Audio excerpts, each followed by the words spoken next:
من آمن بالله واليوم الآخر وعمل صالحا فلا خوف عليهم ولا هم يحزنون لقد أخذنا ميثاق بني إسرائيل وأرسلنا إليهم رسلا لما جاءهم رسول بما لا تهوى أنفسهم فريقا كذبوا وفريقا يقتلون وحسبوا ألا تكون فتنة فعموا وصموا ثم تاب الله عليهم ثم عموا وصموا كثير منهم والله بصير بما يعملون.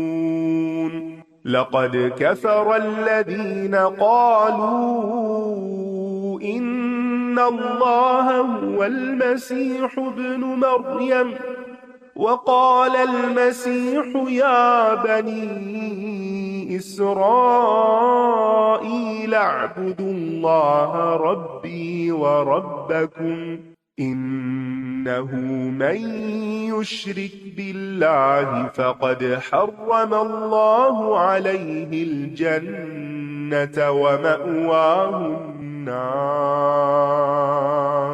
وما للظالمين من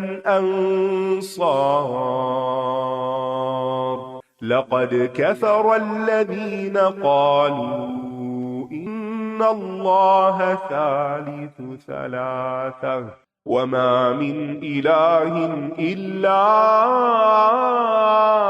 إله واحد وإن لم ينتهوا عما يقولون ليمسن الذين كفروا منهم عذاب أليم. أفلا يتوبون إلى الله ويستغفرونه والله غفور رحيم. ما المسيح ابن مريم إلا رسول قد خلت من قبله الرسل وأمه صديقة كانا يأكلان الطعام انظر كيف نبين لهم الآيات ثم انظر أنى يؤفكون. قل أتعبدون من دون الله ما لا يملك لكم ضرا ولا نفعا والله هو السميع العليم قل يا أهل الكتاب لا تغلوا في دينكم غير الحق ولا تتبعوا أهواء قوم قد ضلوا من قبل ولا تتبعوا أهواء قوم قد ضلوا من قبل وأضلوا كثيرا وضلوا عن سواء السبيل. اے رسول پہنچا دیجئے جو آپ پر آپ کے رب کی طرف سے نازل کیا گیا ہے، اور اگر آپ نے ایسا نہ کیا تو آپ نے اس کا پیغام نہیں پہنچایا، اور اللہ آپ کو لوگوں سے بچائے گا، بے شک اللہ کافر قوم کو ہدایت نہیں دیتا۔ نبی صلی اللہ علیہ وسلم پر جو کچھ بھی نازل ہوا قرآن مجید میں سے یا اس کے علاوہ بھی، آپ نے وہ سب پہنچا دیا۔ حضرت عائشہ کہتی ہیں جو شخص یہ کہے کہ محمد صلی اللہ علیہ وسلم نے اس میں سے کوئی چیز چھپا لی تھی جو اللہ نے آپ پر نازل فرمائی تو یقیناً اس نے جھوٹ بولا، کیونکہ اللہ تعالیٰ نے فرمایا ہے یا ایھا الرسول بلغ ما انزل الیک من ربک، اے رسول پہنچا دیجئے جو آپ کے رب کی طرف سے اتارا گیا ہے۔ حجۃ الوداع کے موقع پر تمام صحابہ نے اس بات کی گواہی دی تھی۔ آپ نے خطبہ ارشاد فرمایا کہ تم میں سے میرے بارے میں پوچھا جائے گا یعنی قیامت کے دن تو کیا جواب دو گے؟ صحابہ کرام رضوان اللہ علیہم اجمعین نے کہا ہم سب یہ گواہی دیں گے کہ بے شک آپ نے پیغام رسالت کو پہنچا دیا، پہنچانے کا حق ادا کر دیا، اور یہ کہ آپ نے خیر خواہی فرمائی۔ اس پر آپ نے اپنی انگلی آسمان کی طرف اٹھاتے ہوئے فرمایا اور صحابہ کی طرف بھی اشارہ کیا، اے اللہ تو گواہ ہو جا، اے اللہ تو گواہ ہو جا، اللہم اشہد، اللہم اشہد۔ اور پھر یہاں یہ بات بھی بتائی گئی کہ اللہ تعالیٰ اپنا پیغام پہنچانے والوں کی خود حفاظت فرماتا ہے، کیونکہ جب اللہ کا پیغام بندوں کو پہنچایا جائے تو اس میں لازماً مخالفت آتی ہے، بعض اوقات رکاوٹیں آتی ہیں، بعض انبیاء کو قتل تک کر دیا گیا۔ تو یہاں چونکہ نبی صلی اللہ علیہ وسلم آخری نبی تھے اور آپ کے ذریعے پیغام کو، دین کو مکمل ہونا تھا، قیامت تک کے لوگوں کے لیے اب اس رہنمائی کو باقی رہنا تھا، لہٰذا اللہ تعالیٰ نے نبی صلی اللہ علیہ وسلم کی حفاظت بھی فرمائی اور آپ کی کتاب یعنی آپ کے اپنے کلام قرآن مجید کی حفاظت کا ذمہ بھی خود لیا۔ تو سب سے افضل کلام کے لیے اللہ تعالیٰ نے سب سے افضل رسول کو منتخب کیا۔ کہہ دیجئے اے اہل کتاب تم کسی چیز پر نہیں ہو جب تک تم تورات اور انجیل کے احکام کو قائم نہ کرو، اور جو کچھ تم پر تمہارے رب کی طرف سے نازل کیا گیا ہے، اور یقیناً جو کچھ آپ پر آپ کے رب کی طرف سے نازل کیا گیا ہے وہ ان میں سے اکثر لوگوں کو سرکشی اور کفر میں ضرور بڑھا دے گا، بس آپ کافر قوم پر افسوس مت کیجیے۔ یاد رکھیے کہ دین کی اصل بنیاد اللہ سبحانہ تعالیٰ کی طرف سے نازل شدہ وحی ہے، یعنی جو کچھ اللہ تعالیٰ نے وحی کے ذریعے بھیجا، لہٰذا اسی کو معیار بنانا چاہیے اور اسی کے مطابق اپنے عقائد، اپنی عبادات اور اپنے معاملات کو قائم کرنا چاہیے۔ یعنی یہی وہ طریقہ ہے، یعنی یہ کسوٹی یا کرائیٹیریا ہے جس کو سامنے رکھتے ہوئے، جس پر اپنی تمام تھنکنگ کو پرکھتے ہوئے انسان گمراہی سے محفوظ رہ سکتا ہے۔ بے شک جو لوگ ایمان لائے اور جو یہودی بن گئے اور جو صابی اور عیسائی ہیں، جو بھی اللہ اور یوم آخرت پر ایمان لایا اور اس نے نیک عمل کیے تو ان پر نہ کوئی خوف ہوگا اور نہ ہی وہ غمگین ہوں گے۔ یقیناً ہم نے بنی اسرائیل سے پختہ عہد لیا اور ہم نے ان کی طرف کئی رسول بھیجے، جب کبھی ان کے پاس کوئی رسول ایسی بات لے کر آیا جسے ان کے نفس پسند نہیں کرتے تھے، یعنی ان کی خواہشات کے خلاف تھے، تو ایک گروہ کو انہوں نے جھٹلا دیا کہ ہم تمہاری بات ہی نہیں مانتے، اور ایک گروہ کو وہ قتل کرتے رہے۔ یہاں پر اپنی خواہشات کے مطابق چیزوں میں کتاب اللہ کی پیروی کرنے مذمت ہے، یعنی کتاب اللہ میں سے صرف وہ چیزیں لے لینا جو خواہش کے مطابق ہوں، اور وہ باتیں جو مرضی کے خلاف ہوں، خواہشات کے خلاف ہوں، ان کے بارے میں سرکشی اختیار کرنا، یہ دراصل کتاب اللہ کی پیروی نہیں ہوتی، یہ دراصل اپنی ہی خواہشات کی پیروی ہوتی کہ انسان پک اینڈ چوز کرے، کوئی حکم لے لے اور کوئی حکم جو مرضی کا نہیں وہ چھوڑ دے۔ ابن القیم فرماتے ہیں ہر بندے کی ایک ابتدا اور ایک انتہا ہوتی، جس کی ابتدا خواہشات نفس کی پیروی ہو، اس کی انتہا یعنی اس کا پھر انجام، اینڈ ریزلٹ، اس بندے کا کیا نکلے گا، اس کی انتہا ذلت، حقارت، محرومی اور آزمائش ہوگی۔ لہٰذا انسان کو سوچ سمجھ کر قدم اٹھانا چاہیے کہ وہ جو بھی کرنے جا رہا ہے وہ اللہ تعالیٰ کی مرضی کے مطابق ہے یا خلاف جاتا ہے۔ اور انہوں نے سمجھا کہ کوئی فتنہ واقع نہ ہوگا، یعنی ہم اپنی مرضی کرتے رہیں اور کوئی مسئلہ نہیں، تو یہ حق سے اندھے اور بہرے ہو گئے۔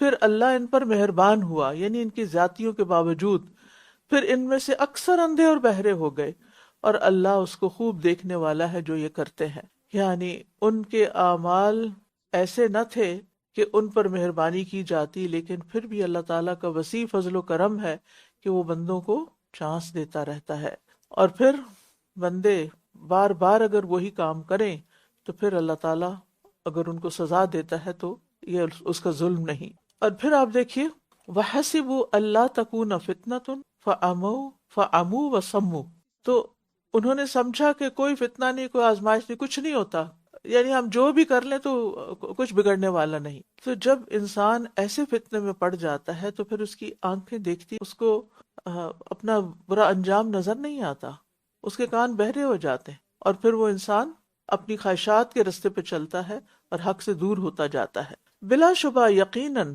ان لوگوں نے کفر کیا جنہوں نے کہا کہ بے شک اللہ مسیح ابن مریم ہی ہے، اور مسیح نے کہا اے بنی اسرائیل اللہ کی عبادت کرو جو میرا اور تمہارا رب ہے۔ یہ لوگ عیسیٰ علیہ السلام کو خدا مانتے ہیں، جبکہ عیسیٰ علیہ السلام کا پیغام کیا تھا کہ لوگوں اللہ کی عبادت کرو، وہ میرا رب ہے، باپ نہیں ہے، رب ہے، اور تمہارا رب ہے۔ بے شک جو اللہ کے ساتھ شریک ٹھہرائے گا تو یقیناً اللہ نے اس پر جنت حرام کر دی اور اس کا ٹھکانہ آگ ہے، اور ظالموں کے لیے کوئی مددگار نہ ہوگا۔ آپ دیکھیے کہ اس دنیا میں انسان جو بھی ظلم کرے، اور سب سے بڑا ظلم شرک ہے۔ ظلم کہتے ہیں کسی کا حق مارنا۔ اللہ کا حق کیا ہے کہ اکیلے اس کی عبادت کی جائے، جب کسی اور کو اس کے ساتھ شریک کر لیا جائے تو یہ ظلم کہلاتا ہے، یعنی شرک جو ہے وہ ظلم ہے۔ تو ظالم کو دنیا میں جتنی بھی عیش و عشرت مل جائے، جتنی بھی لمبی عمر مل جائے، جو بھی وہ کرتا رہے، لیکن بہرحال اس کا زوال ہے۔ دنیا میں آج تک جتنے بھی ظالم آئے، بڑے سے بڑے اور چھوٹے، سب کا زوال ہوا۔ اور خاص طور پر آپ دیکھیں کہ فرعون کو ڈبونے میں جو سب سے اہم سبق ہے وہ کیا ہے کہ ظالم کی عمر کتنی بھی لمبی ہو اور اس کا اقتدار کتنا بھی پھیلا ہوا ہو، اس کو جلد ہی زوال ہے۔ کیوں؟ وَمَا لِلظَّالِمِينَ مِنْ أَنصَارٍ، آیت کا اختتام کہاں پر ہو رہا ہے؟ اور ظالموں کے لیے کوئی مددگار نہ ہو۔ دنیا میں ان کی کسی نے مدد نہیں کی، آخرت میں کون مددگار ہوگا؟ یقیناً ان لوگوں نے کفر کیا جنہوں نے کہا بے شک اللہ تین میں سے تیسرا ہے، یعنی حالانکہ ایک معبود کے سوا کوئی معبود نہیں، وہ ایک اکیلا ہی ہے۔ اور اگر یہ باز نہ آئے اس بات سے جو یہ کہتے ہیں تو ان میں سے جن لوگوں نے کفر کیا انہیں ضرور دردناک عذاب پہنچے۔ کتنا صاف اور واضح ہے قرآن کا یہ پیغام، اس لیے کتنی ضرورت ہے کہ لوگوں کو اس حقیقت سے خبردار کیا جائے تاکہ وہ کسی جہالت اور اندھیرے میں رہ کر مشکل کا شکار نہ ہو۔ کیا پھر یہ اللہ کے حضور توبہ نہیں کریں گے اور اس سے بخشش نہیں مانگیں گے؟ اور اللہ بہت بخشنے والا، نہایت رحم کرنے والا ہے۔ تو گویا کفر کرنے والوں اور شرک کرنے والوں کو بھی اللہ سبحانہ وتعالیٰ توبہ کی دعوت دیتا ہے۔ کیا یہ توبہ نہیں کرتے؟ کیا یہ بخشش نہیں مانگتے؟ مسیح ابن مریم تو ایک رسول ہی ہے، یقیناً اس سے پہلے کئی رسول گزر چکے، اور اس کی ماں بہت سچی خاتون تھی۔ کون تھی ان کی؟ مریم علیہ السلام۔ وہ دونوں کھانا کھایا کرتے تھے۔ ابھی کھانے کا ذکر کس لیے؟ کہ یہ بتایا جائے کہ خدا کو کھانا کھانے کی ضرورت نہیں، اگر وہ خدا ہوتے تو پھر وہ کھانا نہ کھاتے۔ اور چونکہ حضرت عیسیٰ علیہ السلام کے ساتھ ان کی والدہ کو بھی انہوں نے خدا بنا لیا تھا، لہٰذا دونوں کی ہی تردید کر دی۔ وہ دونوں کھانا کھایا کرتے تھے۔ دیکھیے ہم کس طرح ان کے لیے آیات واضح کرتے ہیں، پھر دیکھیے یہ کہاں سے پھیرے جاتے ہیں، یعنی پھر بات ان کی سمجھ میں کیوں نہیں آتی۔ انسان کب بات نہیں سمجھتا؟ جب وہ سمجھنا نہیں چاہتا، جب خواہشات اس کو اندھا کر دیتی، جب وہ اپنی منمانی کرنا چاہتا ہے، جو اس کے دل میں وہ کرنا چاہتا ہے۔ تو یہاں پر آپ دیکھیں کہ اللہ سبحانہ وتعالیٰ نے ایک عقلی دلیل دی ہے، عقل سے سوچو۔ تو حق کو ثابت کرنے کے لیے عقلی دلائل کا استعمال کرنا جائز ہے، اس میں کوئی حرج نہیں۔ یعنی اگر نان مسلمز کے ساتھ کسی قسم کا کوئی مناظرہ ہو، کوئی ڈائلاگ ہو، تو انسان اگر صرف قرآن سے کچھ کوٹ کرتا ہے تو اور وہ کہ ہم قرآن کو مانتے ہی نہیں، تو پھر ایسی صورت میں عقلی دلائل کو استعمال کیا جا سکتا ہے، اس میں کوئی حرج نہیں۔ کہہ دیجئے کیا تم اللہ کو چھوڑ کر اس کی عبادت کرتے ہو جو تمہارے لیے کسی نفع اور نقصان کا مالک نہیں، اور اللہ خوب سننے والا، خوب جاننے والا ہے۔ اور اس کا اطلاق تمام معبودان جو خود ساختہ معبودان ہیں ان کے اوپر ہوتا ہے، یعنی جن کو لوگوں نے الہ مان رکھا۔ مثلا اگر کوئی کسی پتھر کے بت کو پوجتا ہے تو اس کو سمجھانے کے لیے کیا کہا جائے کہ کیا تمہیں یہ کوئی نقصان دے سکتا، کیا یہ تمہیں کوئی فائدہ دے سکتا؟ جو اپنی ناک پہ بیٹھی مکھی کو ہٹا نہیں سکتا، وہ تمہارے لیے کیا کر سکتا ہے؟ اس کے برعکس اللہ خوب سننے والا، خوب جاننے والا۔ کہہ دیجئے اے اہل کتاب، اپنے دین میں ناحق غلو نہ کرو، اور نہ تم ایسے لوگوں کی خواہشات کی پیروی کرو جو یقیناً اس سے پہلے خود بھی گمراہ ہوئے اور انہوں نے بہت سوں کو گمراہ کر دیا اور وہ سیدھے رستے سے بھٹک گئے۔ غلوب کی تفصیل پیچھے میں بتا چکی، اس میں زیادتی بھی اور تقصیر دونوں ہو سکتی، یعنی کسی چیز کو اس کا اصل مقام نہ دینا، یا بہت بڑھا دینا اور یا پھر کم کر دینا۔ تو کسی بھی چیز میں زیادتی اچھی نہیں ہوتی، کیونکہ کوئی بھی کام جو اپنی حد سے بڑھ جاتا ہے وہ اپنی خوبصورتی کھو دیتا ہے۔ مثلا آپ چائے میں اگر میٹھا ڈالتے ہیں اور 1 چمچ ڈالتے ہیں، فار ایگزامپل 2 ڈال دیے، تو کیا ہوگا؟ آپ چکھیں گے اور تھوڑی دیر کے بعد اس کو رکھ دیں گے۔ یا اگر آپ کو میٹھا ہی پینے کی عادت ہے اور کوئی آپ کو پھیکی چائے دے دے تو آپ نہیں لیں گے۔ تو کیا لینا چاہیں گے؟ اتنا ہی جتنا ہونا چاہیے، اعتدال۔ اسی طرح اگر کوئی آپ کو ایسے کپڑے تحفے میں دے دے جو انتہائی لمبے ہوں تو کیا کریں گے؟ نہیں پہنیں گے۔ یا بہت چھوٹے ہوں کہ پورے نہیں آ رہے، ٹائٹ ہیں، نہیں پہنیں گے۔ کسی بھی چیز میں آپ دیکھیں، انسان کو نہ زیادتی اچھی لگتی اور نہ کوتاہی اچھی لگتی۔ چیزیں جیسی ہیں ویسی ہی ہونی ہو تو خوبصورتی، ان کی خوبصورتی برقرار رہتی ہے۔ دین کا معاملہ بھی ایسا ہی ہے، یعنی اگر ہم اپنی دنیا کے معاملے میں چیزوں کو آؤٹ آف پروپورشن نہیں دیکھنا چاہتے تو دین کے معاملے میں بھی یہی چیز رکھیے کہ دین میں اگر 2 رکعت نماز پڑھنے کے لیے کہا گیا اور آپ 4 بنا لیں اس کو، تو وہ پھر زیادتی کی بات ہوگی۔ یا 2 کو 1 کر لیں تو وہ بھی زیادتی ہوگی۔ ہاں، جہاں 4 کا کہا گیا وہاں 4 کریں، اور جہاں 1 کا کہا گیا وہاں 1 بھی کر سکتے ہیں، جیسے صلاۃ الخوف 1 رکعت ہے۔ تو اس لیے دنیا کے معاملے میں تو پھر آپ دیکھیں کہ لوگ دوسروں کی اٹینشن لینے کے لیے پتہ نہیں کیا کیا الٹی حرکتیں کرتے رہتے ہیں، اور لوگ ان کو ہنس کر دیکھ کر آگے چل پڑتے ہیں۔ لیکن دین کے معاملے میں ہم اس کے مجاز نہیں۔ دنیا کے معاملے میں تو پھر بھی آپ کی کچھ اپنی چوائسیز ہو سکتی ہیں ایکسیپشنل، لیکن دین کے معاملے میں ہماری کوئی چوائس نہیں۔ دین تو سراسر اطاعت اور بندگی کا نام، جو کہا گیا ہے وہ کرو، اور وہی ایکسیپٹیبل ہے۔ اگر وہ نہیں کرو گے تو ایکسیپٹیبل نہیں، چاہے ساری رات عبادت کرتے رہو اور تھکتے رہو، لیکن اگر اس طریقے پر نہیں کی جو بتایا گیا، انسان پھر ہدایت کے رستے سے دور ہو جاتا ہے۔ اسی لیے آپ دیکھیں کہ آیت کے آخر میں نہ تم ایسے لوگوں کی خواہشات کی پیروی کرو جو یقیناً اس سے پہلے خود بھی گمراہ ہوئے۔ نہیں، اس کی بنیاد کیا ہوتی ہے؟ اضافے اور کمی کی خواہشات۔ تو جو اپنی خواہشات پہ چلے وہ خود بھی گمراہ ہوئے، اور ایسے گمراہ صرف خود نہیں گمراہ ہوتے، یعنی بدعات ایجاد کرنے والے صرف خود ہی غلط کام نہیں کرتے بلکہ دوسروں کو بھی گمراہ کرتے ہیں، کیونکہ وہ ان کو اصل دین سے ہٹا دیتے ہیں۔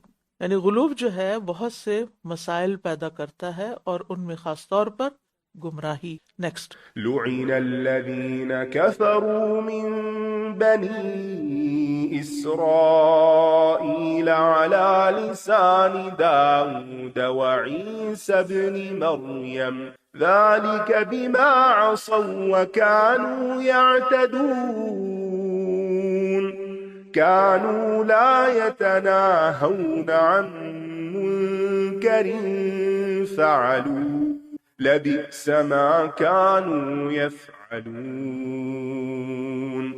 ترى كثيرا منهم يتولون الذين كفروا لبئس ما قدمت لهم أنفسهم أن سخط الله عليهم وفي العذاب هم خالدون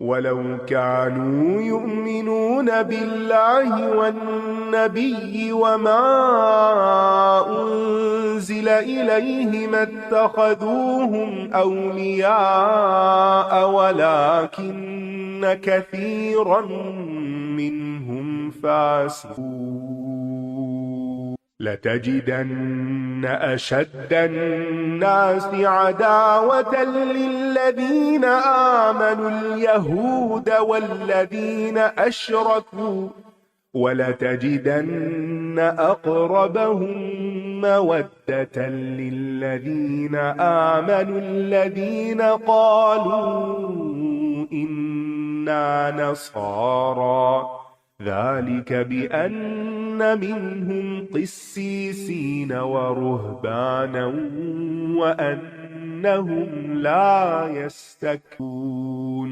وإذا سمعوا ما أنزل إلى الرسول ترى أعينهم تفيض من الدمع مما عرفوا من الحق يقولون ربنا آمنا فاكتبنا مع الشاهدين وما لنا لا نؤمن بالله وما جاءنا من الحق ونطمع أن يدخلنا ربنا مع القوم الصالحين فأثابهم الله بما قالوا جنات تجري من تحتها الأنهار خالدين فيها وذلك جزاء المحسنين والذين كفروا وكذبوا بآياتنا أولئك أصحاب الجحيم بنی اسرائیل میں سے جن لوگوں نے کفر کیا وہ داؤد اور عیسیٰ ابن مریم کی زبان سے لعنت کیے گئے، یہ اس وجہ سے کہ انہوں نے نافرمانی کی اور یہ حد سے بڑھ جاتے تھے۔ جب انسان اللہ کی حدود توڑتا ہے، اللہ کی نافرمانی کرتا ہے، تو پھر اللہ کی رحمت کی بجائے رحمت سے دوری یعنی لعنت آتی ہے۔ اور یہاں ان کا قصور کیا بتایا کہ نافرمانی کی اور حد سے بڑھ جاتے۔ تو جیسے ابھی غلو کی بات ہوئی کہ حد سے بڑھنا اللہ کو پسند نہیں، تلک حدود اللہ ولا تعتدوها، یہ اللہ کی حدیں ہیں، ان سے آگے مت بڑھو، یعنی کوئی بھی حکم جو اللہ نے جیسا دیا ہے اس پر ویسے ہی عمل کرو، ورنہ کسی کی بھی سفارش اور کسی کی بھی مدد کسی کی طرف بھی نسبت کام نہ آئے گی۔ یہاں پر اللہ تعالیٰ فرماتے ہیں بنی اسرائیل میں سے، یعنی وہ پیغمبروں کی اولاد تھے، لیکن انہوں نے جب کفر کیا تو پیغمبروں ہی کی زبان سے ان پہ لعنت ہوئی۔ تو گویا کسی بھی نبی یا کسی بھی نیک انسان کی رشتہ داری فائدہ نہ دے گی اگر انسان خود غلط کام کرے۔ یہ ایک دوسرے کو اس برائی سے نہیں روکتے تھے جس کا یہ ارتکاب کیا کرتے، یہ ان کا ایک اور بہت بڑا جرم تھا۔ یقیناً کتنا برا ہے جو یہ کیا کرتے تھے۔ یاد رکھیے یہ حکم صرف بنی اسرائیل کے لیے نہیں تھا کہ برائی سے روکیں اور نیکی کا حکم دیں، یہ ہمارے لیے بھی ہے۔ اگر ہم برائی سے نہ روک سکتے ہوں تو کم از کم اسے دل سے برا جانے۔ رسول اللہ صلی اللہ علیہ وسلم نے فرمایا تم میں سے جو شخص برائی دیکھے تو اسے ہاتھ سے بدل دے، اگر یہ طاقت نہ رکھے تو اپنی زبان کے ساتھ، اور اگر یہ بھی نہ ہو تو دل کے ساتھ، اور یہ سب سے کمزور ایمان ہے۔ اور اگر انسان یہ کام نہیں کرتا تو پھر یہاں تک کہا گیا ہے کہ تم اللہ سے دعائیں کرو گے اور تمہاری دعائیں قبول، یعنی بعض اوقات ہم کہتے ہیں نا کہ ساری امت دعائیں مانگ رہی کسی مشکل سے نکلنے کے لیے، لیکن دعا کیوں نہیں قبول؟ تو اس کی وجہ بتا دی کہ امر بالمعروف اور نہی عن المنکر کے فریضے سے غافل ہے۔ یہاں ایک بات یاد رکھیے کہ برائی سے روکنے والے کے لیے ضروری نہیں کہ وہ فرشتہ ہو خود، کیونکہ ہر انسان سے کوئی نہ کوئی غلطی ہو، لیکن اس کی روک تھام ضروری ہے، ورنہ نیکی کو نیکی نہ سمجھنا، اس کی ترویج نہ، اور برائی کو برائی نہ سمجھنا، اور برائی سے نفرت نہ کرنا، یہ پھر ہلاکت کا باعث ہوتا ہے۔ اور اس فریضے سے روگردانی جو ہے وہ اللہ کی سزا کو کھینچ لاتا ہے. اس لیے ہر شخص اپنی حیثیت کے مطابق، اپنی کیپیسٹی کے مطابق، اپنے ماحول کے مطابق صحیح بات کی ترویج کرے، اس کو انکریج کرے، آگے بڑھائے اور برائی کو روکے. آپ ان کی اکثریت کو دیکھتے ہیں کہ یہ ان لوگوں کو اپنا دوست بناتے ہیں جنہوں نے کفر کیا. یقیناً کتنا برا ہے جو انہوں نے اپنی جانوں کے لیے آگے بھیجا کہ اللہ ان پر ناراض ہوا اور یہ عذاب میں ہمیشہ رہنے والے. اور اگر یہ اللہ پر اور نبی پر اور اس پر ایمان لاتے جو اس کی طرف نازل کیا گیا تو یہ انہیں دوست نہ بناتے، لیکن ان میں سے اکثر نافرمان ہیں. نبی صلی اللہ علیہ وسلم کے زمانے میں جو یہودی تھے مدینہ میں، وہ مسلمانوں سے عقیدے کے لحاظ سے زیادہ قریب، وہ بھی صاحب کتاب تھے، مسلمانوں پر بھی کتاب اتر رہی اور بھی بہت سی چیزیں کامن تھی، لیکن مسلمانوں سے ضد رکھی ہوئی تھی اور اس کے مقابلے میں مکہ سے کو دوستی کے پیغام بھیج. تو یہاں اس چیز کا ذکر کیا جائے اور ان سے یہ کہتے تھے کہ دین کے لحاظ سے تم مسلمانوں سے اچھے، حالانکہ وہ صریح شرک میں مبتلا تھے. فرمایا یقیناً لوگوں میں سے ایمان والوں کی دشمنی میں سب سے زیادہ سخت آپ یہود کو اور ان لوگوں کو پائیں گے جنہوں نے شرک کیا، اور آپ ضرور ایمان والوں کے لیے محبت میں سب سے زیادہ قریب ان لوگوں کو پائیں گے جنہوں نے کہا کہ ہم نصارہ ہیں، یعنی عیسائی. یہ اس لیے کہ بے شک ان میں علماء اور راہب ہیں، یعنی عبادت گزار، زاہد، اور اس وجہ سے کہ وہ تکبر نہیں کرتے، اور جب وہ اس کلام کو سنتے ہیں جو رسول کی طرف نازل کیا گیا ہے تو آپ دیکھتے ہیں کہ حق کو پہچان لینے کی وجہ سے ان کی آنکھیں آنسو بہا رہی ہوتی. وہ کہتے ہیں اے ہمارے رب، ہم ایمان لے آئے، بس ہمیں گواہی دینے والوں کے ساتھ لے. یہاں اشارہ ہے نجاشی اور اس کے ساتھیوں کی طرف کہ جن کے سامنے جعفر بن ابی طالب نے قرآن مجید پڑھا تو نجاشی جو تھا وہ اس کی آنکھوں سے آنسو، اور اس نے اقرار کیا کہ یہ وہی کلام ہے، یہ وہی پیغام ہے جو اس سے پہلے عیسیٰ علیہ السلام پر اترا. یہاں پر آپ دیکھیے کہ ان کی دعا بڑی دلچسپ ہے، ہم ایمان لے آئے، ہمیں گواہی دینے والوں کے ساتھ لکھ لے. ابن عباس کہتے ہیں اس کا مطلب ہے کہ محمد صلی اللہ علیہ وسلم اور آپ کی امت کے ساتھ لکھ دیں، اور یہ وہ امت ہے جو دوسری امتوں کے بارے میں گواہی دے گی. عیسائیوں کے پاس عبادت تھی لیکن علم اور گواہی نہیں تھی، کیونکہ گواہی علم کی بنیاد پہ دی جاتی ہے. یہ شرف امت مسلمہ کو ملا ہے. اور اس آیت سے ایک بڑی اہم بات ہمیں پتہ چلتی ہے، اللہ کا کلام سن کر آنسو بھی بہنے، اور یہ وہ وقت ہوتا ہے کہ جب حقیقت میں انسان دل سے اس کلام کو محسوس کرتا ہے. مشہور تابعی ابن المنقدر جب روتے تھے یعنی اللہ کا کلام سن کر تو آنسو اپنے چہرے اور داڑھی وغیرہ پہ مل لیتے تھے، یعنی جو آنکھوں سے نکلتا تھا وہ چہرے پہ ملتے، اور کہتے کہ مجھے یہ بات پہنچی ہے کہ آگ اس جگہ کو نہیں جلائے گی آنسو نے چھوا ہوگا، یعنی جو اللہ کے خوف سے نکلیں یا پھر قرآن پڑھتے ہوئے نکلیں. اور ہمیں کیا ہے کہ ہم ایمان نہ لائیں اللہ پر اور اس پر جو حق میں سے ہمارے پاس آ گیا، اور ہم امید رکھتے ہیں کہ ہمارا رب ہمیں صالح لوگوں کے ساتھ جنت میں داخل کر دے. تو ان کے اس قول کی وجہ سے اللہ بدلے میں ان کو ایسے باغات عطا کرے گا جن کے نیچے نہریں جاری ہیں، جن میں وہ ہمیشہ رہنے والے ہیں، اور نیکی کرنے والوں کی یہی جزا ہے.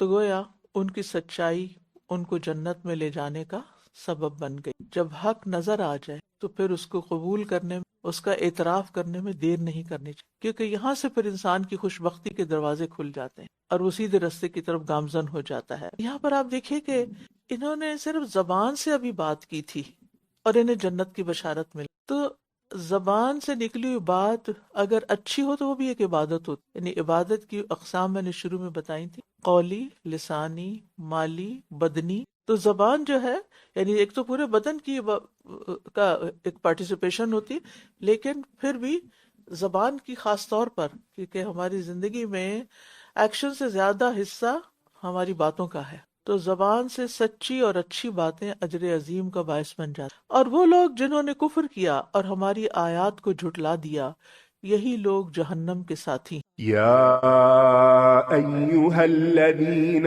آمنوا لا تحرموا طيبات ما أحل الله لكم ولا تعتدوا إن الله لا يحب المعتدين وكلوا مما رزقكم الله حلالا طيبا واتقوا الله الذي أنتم به مؤمنون لا يؤاخذكم الله باللغو في أيمانكم ولكن يؤاخذكم بما عقدتم الأيمان فكفارته إطعام 10 مساكين من أوسط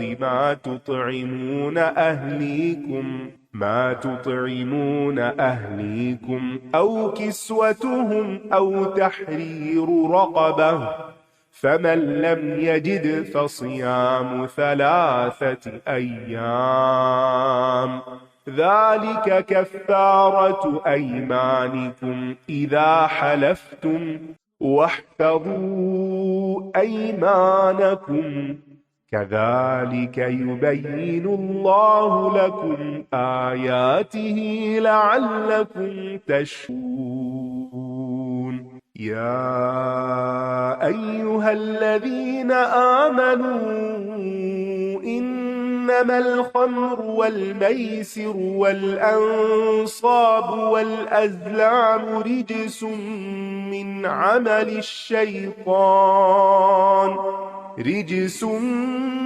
عمل الشيطان فاجتنبوه لعلكم تفلحون إنما يريد الشيطان أن يوقع بينكم العداوة والبغضاء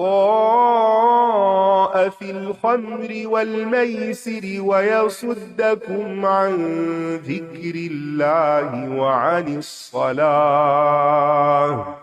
فهل أنتم منتهون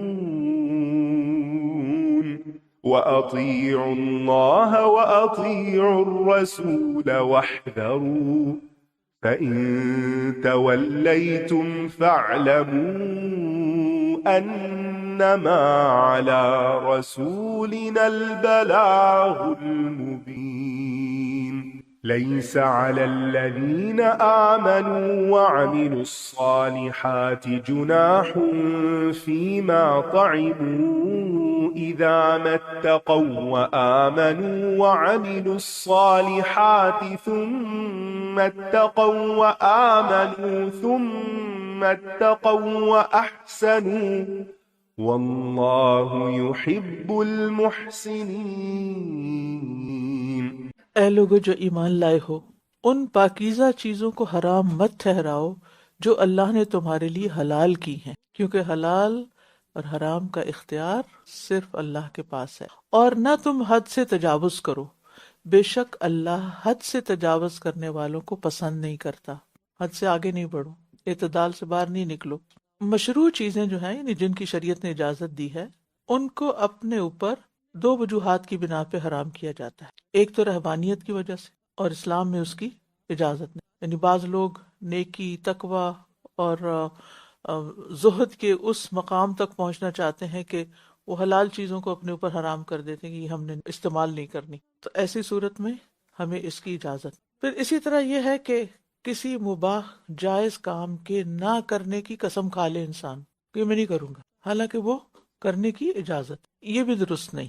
ایسی صورت میں پھر انسان کیا کرے؟ قسم کا کفارہ دے کر جو جائز کام ہے بوقت ضرورت اس کو کر لے، ساری زندگی کے لیے اپنے اوپر حرام نہ کرے۔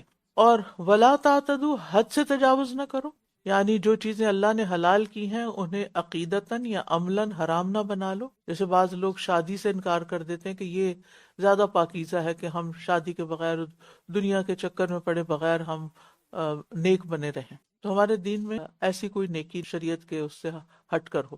ویسے اگر کسی کی شادی نہیں ہوئی تو وہ اور بات ہے، لیکن جان بوجھ کے مواقع ہوتے ہوئے شادی سے اس لیے پرہیز کرنا کہ شادی نہ کرنا زیادہ نیکی ہے، تو یہ کوئی نیکی نہیں ہے۔ دوسرا یہ کہ جسم کو جتنی غذا کی ضرورت ہے اس سے بہت کم کھانا، یا پسندیدہ چیزوں کو چھوڑ دینا۔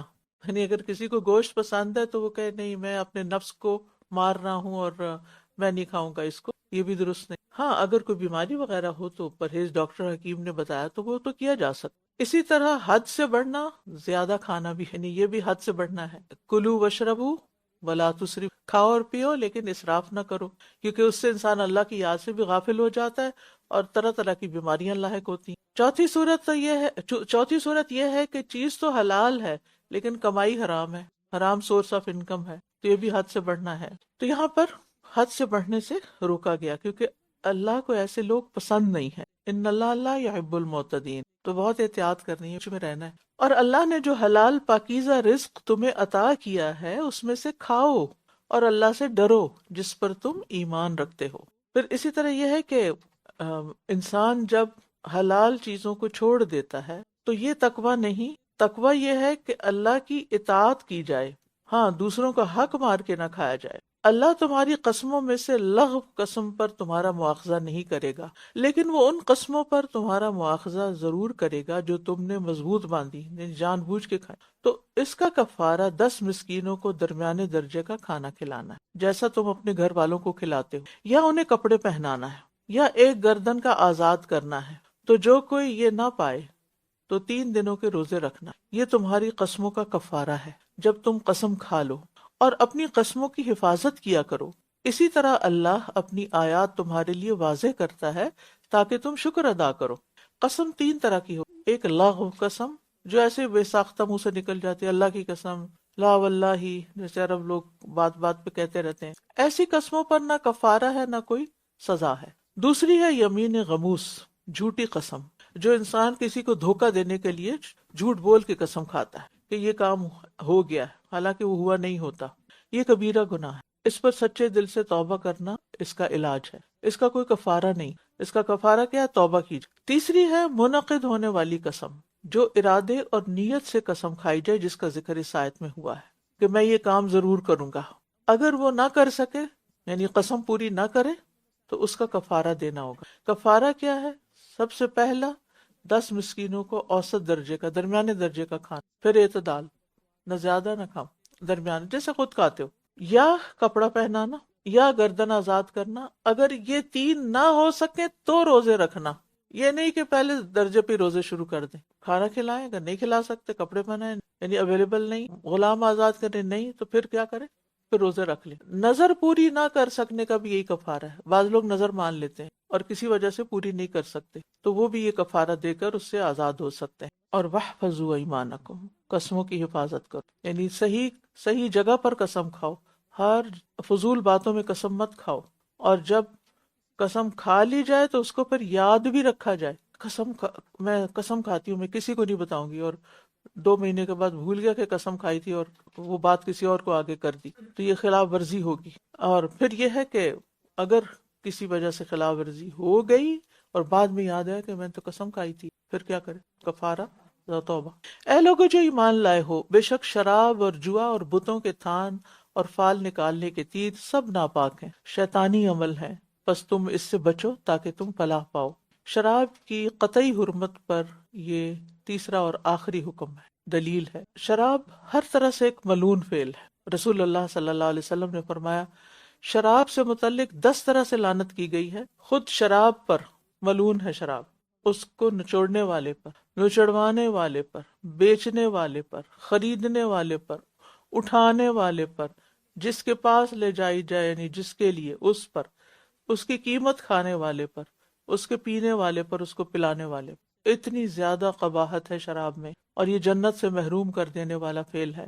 نبی صلی اللہ علیہ وسلم نے فرمایا شراب کا عادی جنت میں داخل نہیں۔ اور یہ قطعی حکم ہے یہاں پر جو بتا دیا گیا ساتھ میں۔ پھر بھی لوگ کہتے ہیں لفظ حرام نہیں استعمال ہوا، اس سے آگے اور کیا چاہیے؟ حرام کیسے ہوتا ہے صرف لفظ حرام بولنے سے؟ اللہ تعالیٰ کسی چیز سے منع کرے تو اس کی کوئی حیثیت نہیں۔ شیطان تو یہی چاہتا ہے کہ وہ شراب اور جوئے کے ذریعے تمہارے درمیان عداوت اور بغض ڈال دے اور تمہیں اللہ کے ذکر اور نماز سے روک دے۔ کیا تم باز آنے والے ہو؟ جوئے اور شراب کی حرمت کے بارے میں یہاں 7 باتیں کی گئی ہیں۔ نمبر 1 کہ رجس ہے، گندگی۔ نمبر 2 عمل الشیطان ہے، شیطانی عمل ہے۔ نمبر 3 فاجتنبوہ، اس سے بچو، لہٰذا اس کو پینا حرام ہے۔ نمبر 4 لعلکم تفلحون، اس سے بچو گے تو فلاح پاؤ گے۔ نمبر 5 شیطان اس کے ذریعے تمہارے درمیان دشمنی باہم دشمنی ڈال دیتا ہے۔ نمبر 6، تمہیں اللہ کے ذکر اور نماز سے روکنا چاہتا ہے، یہ بھی اس کی حرمت کی ایک وجہ ہے۔ کیا تم باز آنے والے ہو؟ تو ہم کیا کہیں گے؟ ہم تو باز رہیں گے، ہم تو اس کے قریب نہیں جائیں گے۔ کوئی مسلمان یہ سوچ سکتا ہے کہ اللہ آپ مجھ سے پوچھ رہے ہیں باز آنے والے ہو کہ نہیں، رکتے ہو کہ نہیں، اور میں اگر زبان سے نہیں بھی کہتا تو جا کے شراب کی بوتل اٹھا لیتا ہوں، تو یہ رکنے والوں میں شامل ہے؟ یعنی پھر ہم کیا کہہ رہے ہیں کہ نہیں ہم نہیں رکنے والے؟ جب یہ آیت نازل ہوئی تو صحابہ رضی اللہ عنہم نے سن کے کہا انتہینا، ہم باز آ گئے، ہم کبھی بھی نہیں کریں گے یہ کام۔ انہوں نے شراب کے مٹکے توڑ دیے، شراب گلیوں میں بہنے لگ گئی، اگر کسی نے ایک گھونٹ پیا تھا تو دوسرا اندر نہیں گیا، اتنا زیادہ وہ لوگ اللہ کی بات پر عمل کرنے والے تھے۔ آج ہمارے ہاں افسوس یہ کہ مسلمان گھرانوں کے اندر یہ سب کچھ چل رہا ہے، اور اگر گھرانوں میں نہیں بھی تو بزنس میں تو اس کی کوئی حرمت اور کوئی ناپسندیدگی کی بات ہی نہیں، شادیوں میں رکھتے ہیں۔ تو آپ دیکھیے کہ نماز برائیوں سے روکتی اور شراب نماز سے روکتی، تو گویا یہ برائیوں کی جڑ ہو گئی، ام الخبائث ہو گئی۔ وَيَصُدَّكُمْ عَنْ ذِكْرِ اللَّهِ وَعَنِ الصَّلَاةِ۔ اور جوا کیا ہے جس کا ذکر یہاں کیا گیا ہے؟ جس چیز میں بھی ہار جیت پہ شرط لگائی جائے وہ جوا ہے، جیسے لاٹری، قسمت کی پڑی، انعامی بانڈ، انعامی اسکیمیں وغیرہ، یہ سب اس میں آتی۔ انشورنس، سود اور جوئے کا بدترین مرکب ہے ایک طرح سے۔ پھر اسی طرح شطرنج وغیرہ پہ شرط لگا کے کھیلنا۔ یاد رکھیے جوئے والی اسکیموں سے حج اور عمرہ کرنا بھی جائز نہیں۔ گناہ جو ہوتے ہیں دین و دنیا دونوں کی برکت ختم کر دیتے، کیونکہ جو چیز انسان کو اللہ کی یاد سے روک دے وہ انسان دشمن ہے، کیونکہ انسان کی نجات، کامیابی اللہ کی اطاعت میں، اللہ کی یاد میں۔ اور اللہ کی اطاعت کرو، رسول کی اطاعت کرو اور احتیاط سے کام لو۔ پھر اگر تم نے منہ موڑ لیا تو جان لو کہ بے شک ہمارے رسول کے ذمہ صرف واضح پیغام پہنچا دینا۔ اللہ اور اس کے رسول کی اطاعت سے مراد کیا ہے؟ قرآن و سنت کی پیروی، کیونکہ نبی صلی اللہ علیہ وسلم نے فرمایا تھا الا انی اوتیت الکتاب ومثلہ معہ، یاد رکھو مجھے کتاب یعنی قرآن دیا گیا اور اس جیسی ایک اور چیز یعنی حدیث دی گئی۔ یہ سنن نبی داؤد کی روایت ہے۔ وہ لوگ جو ایمان لائے اور انہوں نے نیک عمل کیے ان پر کوئی گناہ نہیں اس بارے میں جو وہ کھا چکے، جو پیچھے ہو گیا سو ہو گیا، اس پر اب پکڑ نہیں، یعنی توبہ کے بعد۔ جب انہوں نے تقوی اختیار کیا اور ایمان لائے اور انہوں نے نیک عمل کیے، پھر انہوں نے تقوی اختیار کیا اور ایمان لائے، پھر انہوں نے تقوی اختیار کیا اور اچھے کام کیے، اور اللہ اچھے کام کرنے والوں سے یا نیکی کرنے والوں سے محبت کرتا ہے۔ اوپر فرمایا معتدین سے محبت نہیں کرتا، یا محسنین سے محبت کرتا۔ اب یہاں پر آپ دیکھیے کہ تقوی کی بات بھی ہوئی اور احسان کی بھی بات ہوئی۔ متقی محسن جو ہے وہ متقی مومن سے بہتر ہے، یعنی ایمان اور تقوی، ایمان، تقوی اور احسان، یہ بڑا درجہ ہے۔ تقوی کے ساتھ احسان کا رویہ رکھنا، تقوی دل کے اندر ہوتا ہے نا، اور احسان انسان کے معاملات میں ہوتا ہے، یہ اللہ تعالیٰ کی زیادہ محبت کا باعث بنتا ہے۔ نیکسٹ، يا أيها الذين آمنوا ليبلونكم الله بشيء من الصيد تناله أيديكم ورماحكم ليعلم الله من يخافه بالغيب فمن اعتدى بعد ذلك فله عذاب أليم يا أيها الذين آمنوا لا تقتلوا الصيد وأنتم حرم ومن قتله منكم متعمدا فجزاء مثل ما قتل من النعم يحكم به ذوى عدل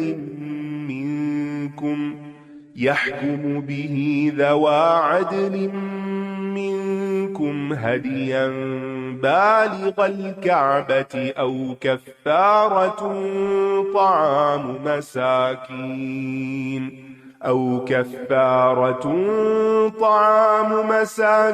أو عدل ذلك صياما ليذوق وبال أمره عفى الله عما سلف ومن عاد فينتقم الله منه والله عزيز ذو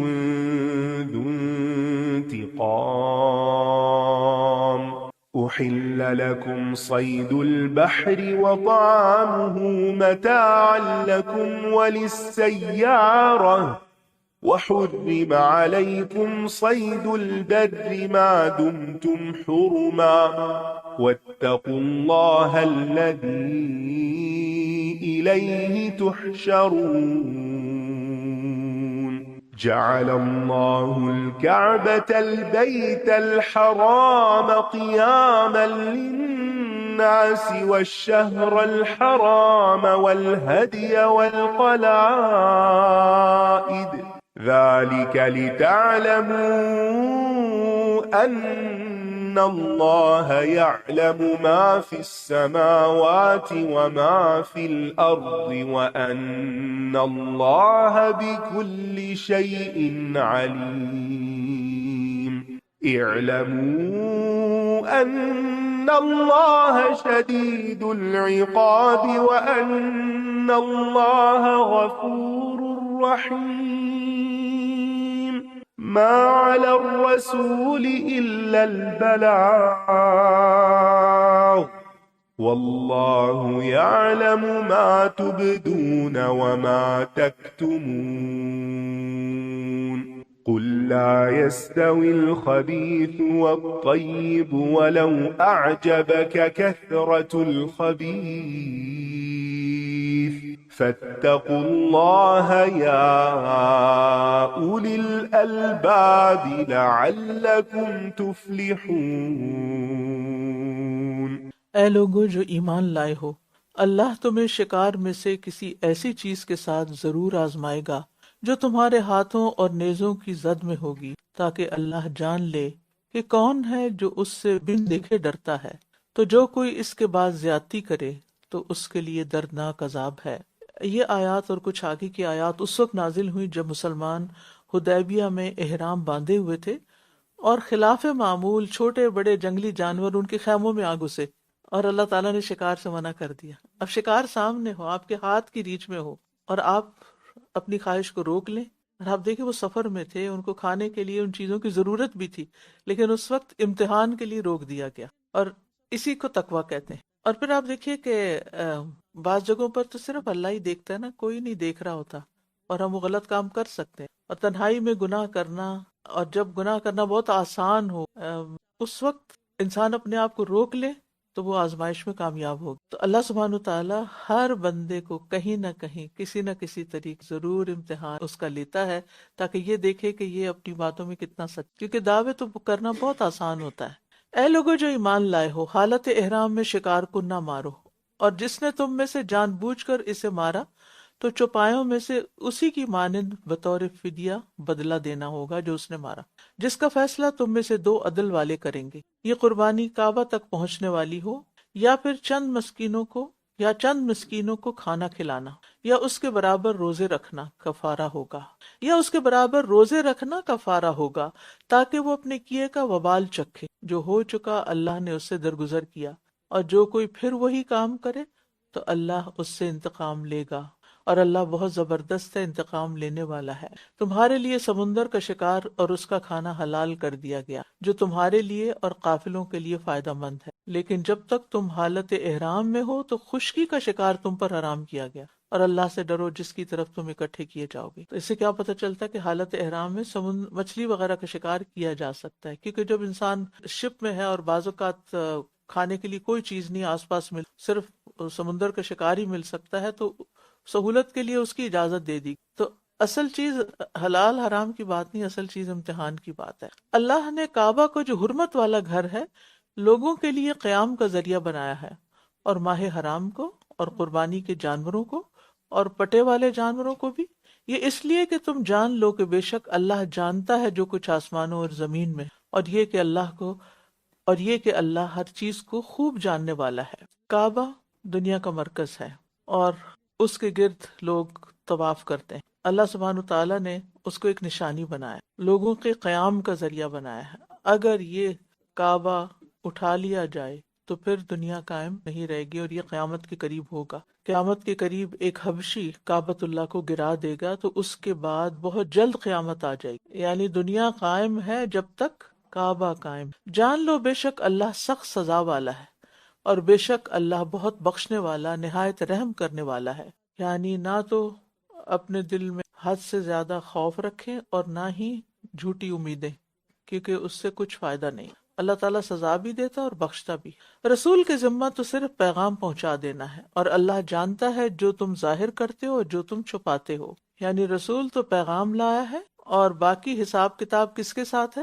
اللہ کے ساتھ ہے. کہہ دیجئے ناپاک اور پاک برابر نہیں ہو سکتے. اگرچہ تمہیں ناپاک کی کثرت اچھی لگے تو کثرت کی وجہ سے تم اس کو حلال نہیں کر سکتے. بس اللہ سے ڈرو اے عقل والو تاکہ تم فلاح پا جاؤ. تو گویا حلال اور حرام، جائز اور ناجائز، پاک اور ناپاک برابر نہیں. خباثت تھوڑی سی بھی چیزوں کو خراب کرنے کے لیے کافی ہو جاتی، کیونکہ خبیث اور طیب برابر نہیں، نہ مقدار میں، نہ خرچ کرنے میں، نہ مقام اور مرتبے میں، اور نہ ہی انجام کے لحاظ سے. اسی طرح نیک لوگ اور بد لوگ ایک جیسے نہیں ہو، دونوں کا انجام فرق ہے. نیک لوگوں کا انجام جنت ہے اور دوسروں کا جہنم ہے. اس لیے زندگی میں انسان کو ہمیشہ طیب اور پاک کی طرف جانا چاہیے، چاہے وہ کھانے پینے سے تعلق ہو، چاہے نکاح شادی کا معاملہ ہو، چاہے زندگی کا کوئی بھی یعنی کوئی بھی رخ اور کوئی بھی موقع ہو، وہی کرے جو اللہ تعالیٰ کی پسند. یہاں تھوڑی سی بریک لیں گے اور ریفلیکشن. اگر آپ میں سے کوئی بات کرنا چاہے تو موسٹ ویلکم، اور اگر آپ لوگ ریسٹ کرنا چاہیں آن لائن. یہ جو ابھی شکار پہ کی بات ہوئی تو جیسے اتنا قریب تھا اور بالکل ہاتھ پہنچ میں، یہاں ہر برائی کی ہر چیز حرام اتنی آسانی سرت سے اور کوئی پوچھنے والا بھی نہیں. تو آج ہم تقوی تینوں چیزیں اکٹھی آپ نے جب ذکر ہوا کہ شراب اور وہ ہمیں ذکر اللہ، نماز سے، عبادت سے یوز کرتی ہے، اور جیسے عملی معاملات میں سے دعوت، اس سے ان دونوں کی بہت ہے. کتنا ضرورت ہے کہ ہم کسی بھی چیز کو آپس کی دعوت کا باعث نہ بننا، آپس کی ریلیشن مینٹین رکھیں اور عبادت، نماز اور اس کو اپنی ہمیشہ ترجیحات میں شامل رکھیں. مونا شکار والی بات آئی نا تو میرے ذہن میں ایک دم سے وہ آ گیا، بنی اسرائیل کو بھی آزمایا گیا تھا نا سبت کے پہ، جب مچھلیاں ان کے پاس بھی بہت آ رہی تھیں تو انہوں نے ہیلا کیا. تو میں سوچ رہی تھی سبحان اللہ، صحابہ کا کتنا اچھا ہمارا، انہوں نے کوئی ہیلا سازی کچھ بھی ایسا نہیں کیا، تو اپنے اسٹریٹ فارورڈ رہنا. جی ہما سمی. اللہ تو ایسے میں سو لائف سٹائل اور انجام بھی اسی کے مطابق ہوگا، اور اگر کوئی دوسرا راستہ چنے گا تو پھر اس کے لیے بے برکتی بھی ہے اور انجام بھی اس کا خطرناک ہوگا آخر میں. اللہ تعالیٰ ہم سب کو حلال لائف سٹائل چوز کرنے کی توفیق دے. جزاک اللہ خیر. خوشبو. استاذہ آج جو میں نے سیکھا وہ یہ تھا کہ صحابہ کو جب بھی کوئی کمانڈ دی جاتی تھی یا آرڈر دیا جاتا تھا تو وہ ایک میتھڈ یوز کرتے تھے، گو کولڈ ٹرکی میتھڈ، ایک دم سے ابرپٹلی چیزوں کو چھوڑ دینا، جو کہ عموماً جس کے پیچھے بہت اسٹرانگ انٹرنل موٹیویشن بھی چاہیے اور ایک سپورٹ سسٹم بھی بہت اسٹرانگ چاہیے. تو میں سوچ رہی تھی صحابہ کے پاس سپورٹ سسٹم تو تھا، obviously ایک دوسرے کا ساتھ تھا. تو میں یہاں سے میں نے ایک چیز نکالی کہ اس کا مطلب ہے جب اگر ہمیں کبھی کولڈ ٹرکی میتھڈ یوز کرنا ہو کہ ایک دم سے کسی ہیبٹ کو چھوڑنا، کسی ایڈکشن کو چھوڑنا، تو ہمیں ایک سپورٹ سسٹم پہلے کریٹ کرنا ہوگا. اپنے ارد گرد ایسے دوست، ایسے صحبت اختیار پہلے کرنی ہوگی جس کے لیے ہمیں یہ چیز دیں، اور پھر ظاہر اللہ کی توفیق سب سے پہلے ہے. جزاک اللہ. جی نورین. جی صدر، جس شخص کی ابتدا نفس اور خواہش کی پیروی ہوگی اس کی انتہا ذلت، حقارت، محرومی اور آزمائش پر ہوگی. جزاک اللہ خیر. فائزہ قطری. آیت نمبر 79 سے یہ سیکھا کہ جو دعائیں قبول نہیں ہوتی تو اس کی وجہ ایک یہ بھی ہے کہ ہم برائی کو برائی نہیں سمجھتے، امر بالمعروف اور نہی عن المنکر سے دور ہیں. ہمیں بعض اوقات ہم اللہ تعالیٰ پر تو اللہ سے شکوہ کرتے ہیں کہ آپ ہماری دعا نہیں سن، اپنے اوپر غور نہیں کرتے کہ ہمارے اندر کیا کوتاہی ہے اور کیا چیز رکاوٹ بنی ہوئی. اللہ تعالیٰ ہمارے دل کی آنکھیں کھول دے کہ ہمیں اپنی غلطیاں نظر آیا کریں. جی نیلوفر. یہ جو آج سیکھا کہ زبان سے نکلی بھی سچی، اچھی اور حق پر مبنی باتیں بھی قولی عبادت بن سکتی ہیں، تو کتنا آواز کر سب عبادت بن سکتا ہے. جی ہاں. تو اگر انسان اور کچھ نہیں کر سکتا نا تو سوچ سمجھ کے اچھی اچھی باتیں کیا کرے اور یہی نیکی بنتی چلی جائے کہ زبان ہلانا تو سب سے آسان ہے. جی خدیجہ احمد. اور یہ سیکھنا پڑتا ہے نا، اور اس کے لیے کانشیس ایفرٹ کرنی پڑتی ہے کہ اچھی بات ہی زبان سے نکالنی. اللہ تعالیٰ ہمیں اس کی توفیق دے اور ہم بے سوچے سمجھے نہ بولا کریں کہ اللہ تعالیٰ بیان کی بات قول کی وجہ سے. محسن و محسن. جزاک اللہ خیر. جی مدیحہ خالد. جزاک اللہ خیر. جی سحر. رکاوٹ یہ بنتی. بالکل. جزاکم اللہ خیرن. ہم آگے چلیں گے.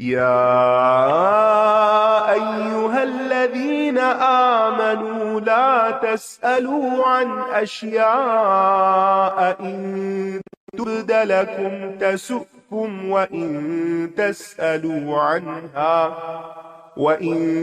تسألوا عنها حين ينزل القرآن تبد لكم عفى الله عنها والله غفور حليم. قد سألها قوم من قبلكم ثم أصبحوا بها كافرين.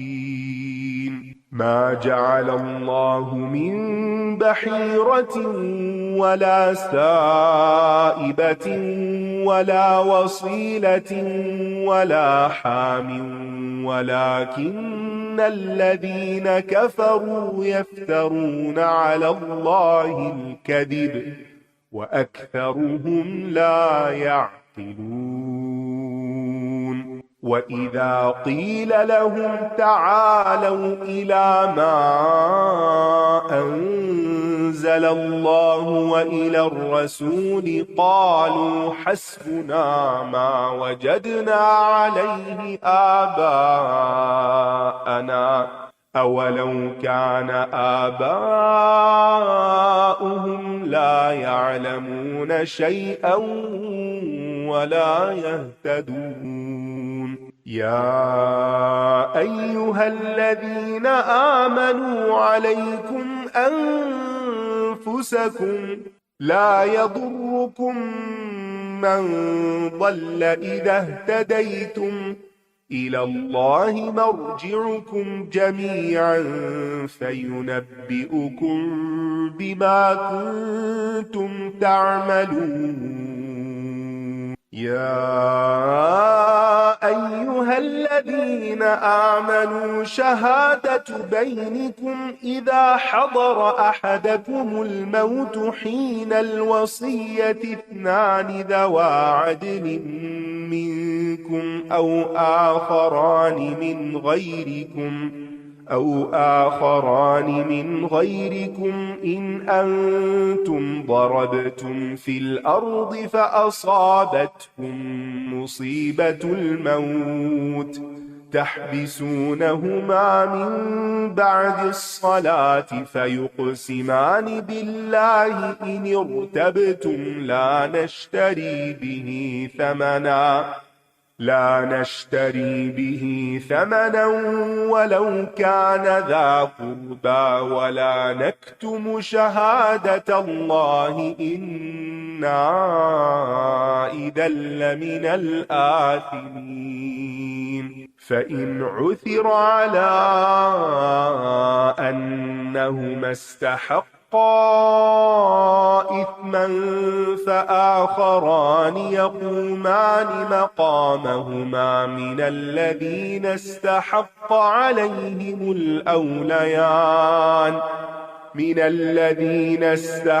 عليهم الأوليان فيقسمان بالله لشهادتنا أحق من شهادتهما وما اعتدينا إنا إذا لمن الظالمين.